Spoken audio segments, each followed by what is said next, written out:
Bismillahirrahmanirrahim. Assalamualaikum warahmatullahi wabarakatuh. Bertemu lagi bersama saya, Dede Ridwana, tutor materi PKBM Bina Pandu Mandiri Ciamis. Semoga semua warga belajar yang ada di PKBM Bina Pandu Mandiri Ciamis selalu diberikan kesehatan, kelancaran dalam segala hal, dan diberikan rezeki yang berlimpah. Kita masuk ke materi selanjutnya, yaitu tentang sifat-sifat cahaya. Nah, Bapak Ibu, warga belajar semua, dapat dilihat di belakang saya, di sini ada gambar senter yang bisa menghasilkan cahaya. Kemudian ada juga gambar dari cahaya matahari, ya, yang ada tulisan sifat-sifatnya. Nah, di sini kita bahas secara bersama-sama untuk sifat-sifat cahaya. Apa itu cahaya?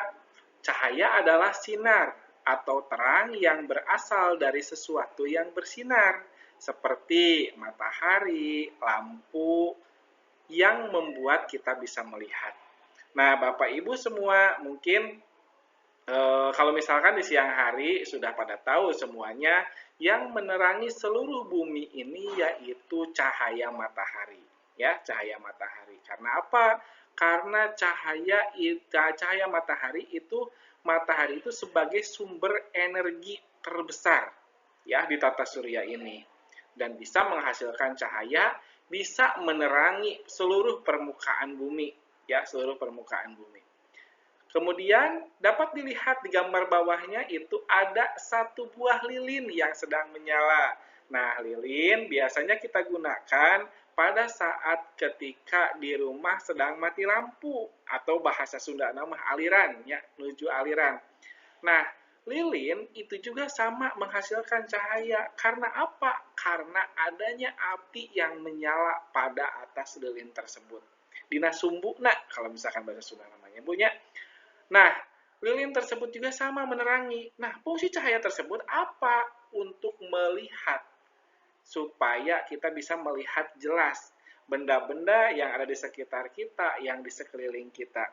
Itu, cuman pada saat sekarang mungkin di setiap rumah ada juga yang bukan hanya menggunakan lilin untuk mengantisipasi ketika sedang mati lampu atau sedang terjadi aliran.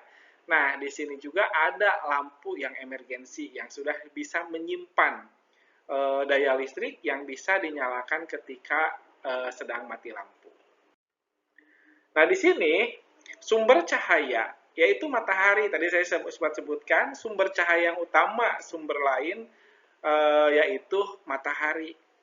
Karena matahari itu bisa dimanfaatkan oleh seluruh makhluk hidup, bahkan oleh hanya manusia. Tidak hanya manusia saja, makhluk hidup yang lain juga memanfaatkan dari cahaya matahari tersebut. Sumber lain yaitu api, lilin, lampu, obor, ya, obor. Nah, mungkin Bapak Ibu semua ada yang seumuran dengan saya atau ada juga yang di bawah saya, ada yang lebih tua. Dulu sempat ketika malam hari sebelum banyak yang menggunakan listrik, itu setiap pulang kegiatan, biasanya dulu ada malam mengaji, biasanya untuk pulang itu melewati tempat yang enggak gelap, ya gelap. Otomatis kita harus membawa sumber cahaya untuk menerangi jalan kita. Itu biasanya menggunakan obor. Nah, di sini ada sifat-sifat cahaya.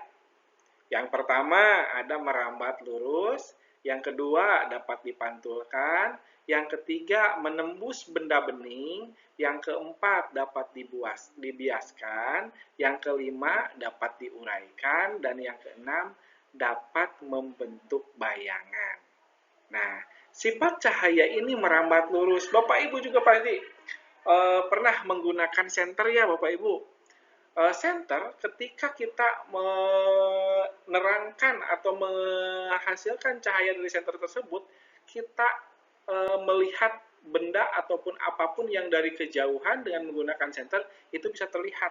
Cahaya yang dihasilkan oleh senter tersebut lurus, ya lurus. Kemudian dapat dipantulkan. Melalui apa dipantulkannya, Pak? Dapat dipantulkan kalau misalkan kita ke cermin. Ya, ke cermin itu pasti cahaya dari senter tersebut pasti dipantulkan. Kemudian menembus benda bening. Benda bening apa? Benda bening misalkan kaca pada rumah Bapak Ibu semua, ataupun di perkantoran, ataupun dimanapun yang menggunakan bahan kaca itu bisa ditembus oleh cahaya ya dari senter tersebut. Kemudian dapat dibiaskan. Dibiaskan itu gimana? Misalkan si cahaya tersebut itu apa ya? Diarahkan ke dalam air, otomatis cahaya tersebut bisa dibiaskan. Kemudian dapat diuraikan. Diuraikan seperti apa? Jadi pudarnya si cahaya tersebut. Jadi tidak langsung terfokus ke satu, tapi bisa menyebar kemanapun. Kemudian dapat membentuk bayangan. Otomatis ini mah dapat Ibu praktekkan atau Bapak Ibu semua bisa praktekkan ketika kita berada dekat cahaya tersebut, kita bisa menghasilkan bayangan. Ya. Nah, di sini dari sifat cahaya merambat lurus, kita jelaskan satu-satu ya Bapak Ibu semua. Ketika menyalakan lampu setter, cahaya akan merambat lurus. Sementara itu, di ruangan yang tertutup dinding, cahaya hanya bisa masuk melalui celah yang ada seperti jendela. Itu kalau misalkan di malam hari, kemudian di luar padam, kita menyalakan lilin, menghasilkan cahaya, itu bisa dilihat dari jendela. Karena kalau misalkan pada tembok, itu tidak bisa terlihat adanya cahaya. Kemudian sifat cahaya dapat dipantulkan, ini yang tadi saya sebutkan, dengan menggunakan kaca, ya pantulan dari kaca cermin, itu bisa memantulkan dari sumber cahaya tadi.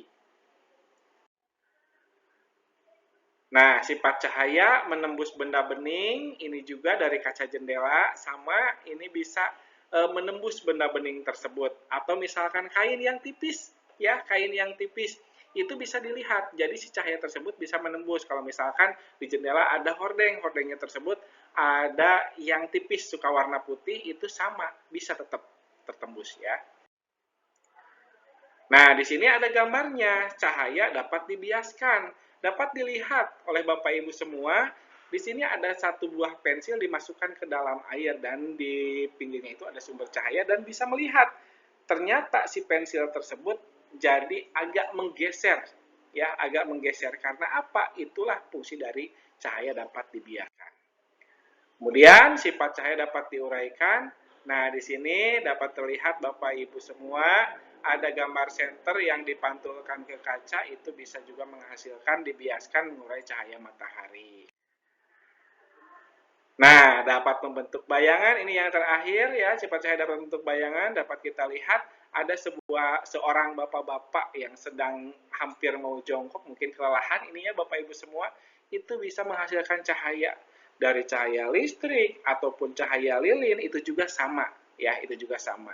Sifatnya dapat membentuk bayangan. Nah, pentingnya cahaya dalam kehidupan kita. Cahaya penting untuk melihat tumbuhan tumbuh dan aktivitas sehari-hari manusia sangat tergantung pada energi cahaya ya. Jadi semua jenis makhluk hidup sangat membutuhkan cahaya untuk keberlangsungan hidupnya. Nah, mungkin Bapak Ibu untuk pertemuan sekarang dicukupkan sekian. Jangan lupa Bapak Ibu untuk mengerjakan penilaiannya supaya mendapatkan nilai yang maksimal.